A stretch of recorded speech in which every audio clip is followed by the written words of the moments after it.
Ou bien je fais manger mes gosses, ou bien je paie le loyer. Comme Noureddine, expulsable de son logement, ils sont nombreux à se rendre aujourd'hui au DAL, l'association pour le droit au logement. Il y en a pour beaucoup qui pensent qu'ils vont pouvoir trouver une solution, mais les solutions, ça ne se trouve pas miraculeusement.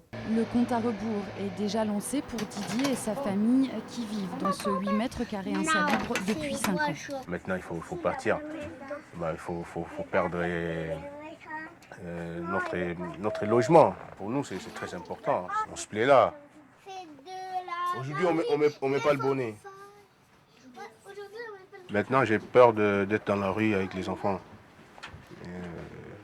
Voilà, et de ne pas trouver autre chose. Mis à la porte par le propriétaire qui veut récupérer son bien, Didier ne peut qu'espérer trouver un logement ou bien attendre la venue des policiers. Il reçoit le soutien des habitants du quartier, regroupés dans un collectif pour le logement, des voisins qui s'avouent impuissants. Il nous est arrivé quand c'était des immeubles entiers d'être en bas et il y avait la police, mais on peut pas intervenir. Il ne faut pas intervenir d'ailleurs. Nous ne pouvons pas intervenir. Là, on essaye d'intervenir en amont, mais c'est hier que ça a commencé.